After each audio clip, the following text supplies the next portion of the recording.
مرحبا مرحبا مرحبا الحمدللہ رب العالمین والعاقبۃ للمتقین والصلاة والسلام علی سید الانبیاء والمرسلین وعلی آلہ واصحابہ اجمعین اما بعد۔ محترم سامعین کرام، آج رمضان کے مبارک مہینے کی مناسبت سے کچھ باتیں آپ حضرات کے مابین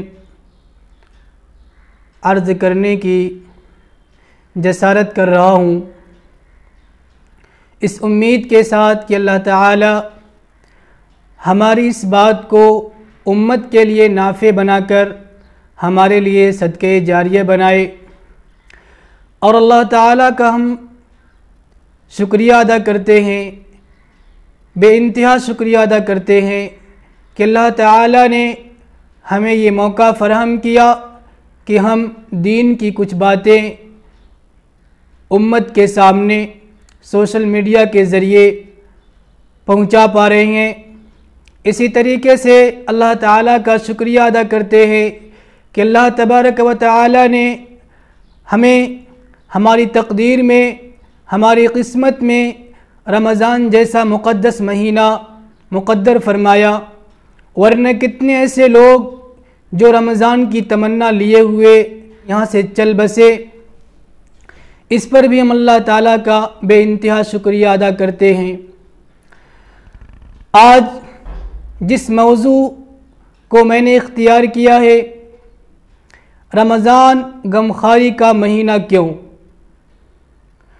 تو قبل اس کے کہ میں اس موضوع پر بحث کروں، اللہ کے نبی صلی اللہ علیہ وسلم کی ایک حدیث ہے جس کے مفہوم کو آپ کے سامنے بیان کرنا چاہتا ہوں، جس میں اللہ کے نبی صلی اللہ علیہ وسلم نے شعبان کی آخری تاریخ میں کھڑے ہو کر صحابہ کرام رضوان اللہ علیہم اجمعین کے درمیان ایک لمبی حدیث ذکر فرمائی، جس کا مفہوم کچھ یوں ہے کہ اللہ کے نبی نے فرمایا، اے لوگو، تمہارے اوپر ایک ایسا مہینہ آنے والا ہے جس مہینے کی رات میں اللہ تبارک و تعالی نے قیام کو یعنی تراویح کو ثواب کی چیز قرار دیا۔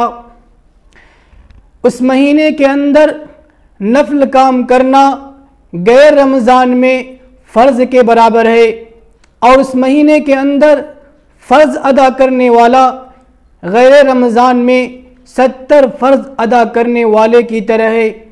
اسی طریقے سے اللہ کے نبی نے فرمایا، یہ صبر کا مہینہ ہے اور صبر کا بدلہ جنت ہے۔ آگے اللہ کے نبی نے فرمایا، یہ مہینہ غمخواری کا مہینہ ہے، اس مہینے کے اندر جو روزہ دار کو افطار کراتا ہے اللہ تعالی اس کو اس کا بدلہ عطا کریں گے۔ صحابہ کرام نے پوچھا، اے اللہ کے نبی، ہم میں سے ہر ایک افطار کرانے کی طاقت نہیں رکھتا۔ اللہ کے نبی نے فرمایا کہ اگر کوئی کھجور کھلا دے، ایک گھونٹ پانی پلا دے، لسی کے چند گھونٹ پلا دے، تب بھی اللہ تعالی اس کو اس روزہ دار کے ثواب کے برابر اس کو ثواب دیتے ہیں، اور اس کے ثواب میں سے کچھ بھی کمی نہیں کرتے ہیں۔ اللہ کے نبی نے آگے فرمایا کہ جو اس مہینے کے اندر اپنے نوکروں، اپنے ماتحتوں کے کاموں میں کچھ تخفیف کرتے ہیں، اللہ تعالیٰ اس کو جہنم سے نجات کا ذریعہ بنا دیتے ہیں۔ پھر اللہ کے نبی نے فرمایا کہ اس مہینے کے اندر 4 چیزوں کی کثرت کرو۔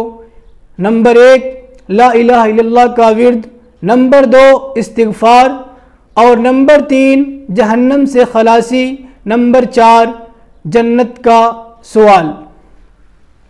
تو اس حدیث کے اندر اللہ کے نبی صلی اللہ علیہ وسلم نے جو یہ فرمایا کہ رمضان کا مہینہ غمخواری کا مہینہ ہے، اسی ایک جملے کے اوپر انشاءاللہ چند منٹ آپ حضرات کے سامنے کچھ باتیں پیش کروں گا۔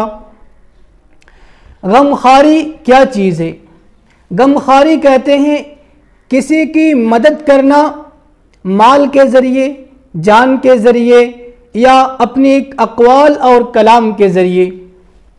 مثلا کوئی شخص بیمار ہے، آپ اس کی عیادت کے لیے جائیں، آپ اس کے لیے چند کلمات، چند دعائیہ کلمات اپنی زبان سے ذکر کر دیں تو یہ اس کے لیے غمخواری ہے۔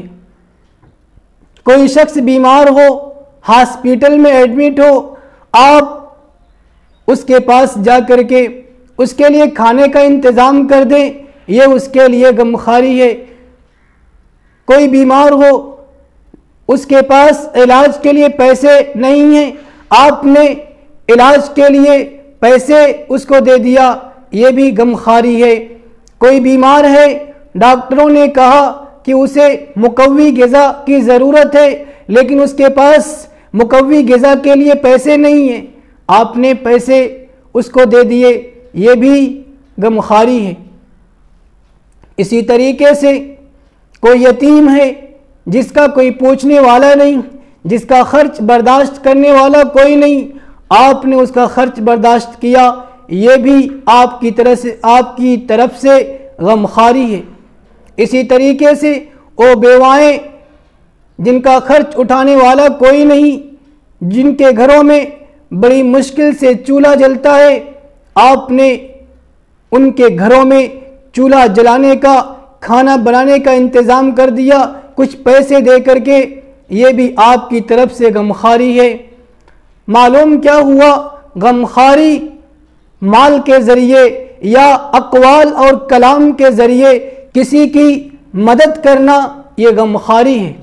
لہٰذا ہمیں یہ چاہیے کہ رمضان کے اس مقدس مہینے میں، رمضان کے اس بابرکت مہینے کے اندر، جس میں نفل کا ثواب بڑھا کر فرض کے برابر کر دیا جاتا ہے، جس مہینے کے اندر ایک فرض ادا کرنے والے کو 70 فرائض کا ثواب دیا جاتا ہے، وہ کریم ذات جو سخاوت پر اتر آتی ہے، بے انتہا نیکیوں سے نوازتی ہے، لہذا ہمیں بھی چاہیے کہ اس صفت کو اپنے اندر لائیں۔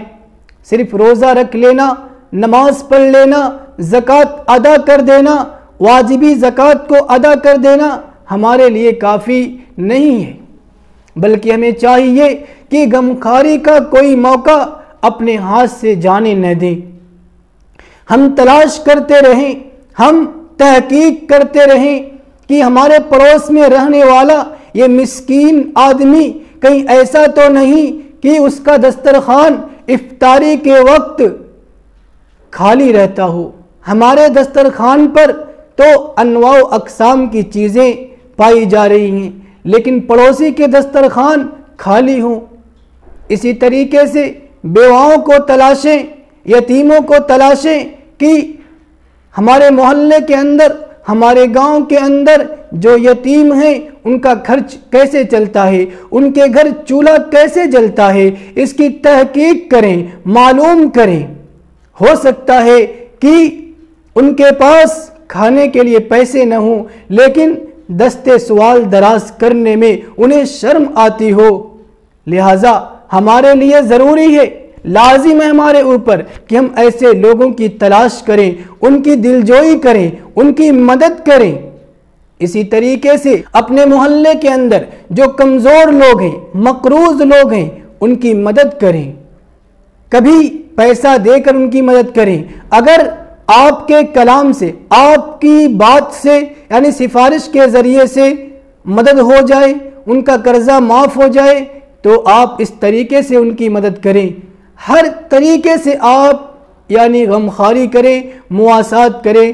اللہ کے نبی صلی اللہ علیہ وسلم نے مختلف مقامات پہ، مختلف جگہوں پہ غمخواری کی ترغیب دی ہے، لہٰذا ہمیں اللہ کے نبی صلی اللہ علیہ وسلم کی سنت پہ عمل کرتے ہوئے اور رمضان کے مقدس مہینوں کو دیکھتے ہوئے غمخواری زیادہ سے زیادہ کرنی چاہیے اور کمزور لوگوں کی مدد کرنی چاہیے۔ اللہ تعالی ہمیں اس کی توفیق عطا فرمائے۔ السلام علیکم ورحمۃ اللہ وبرکاتہ۔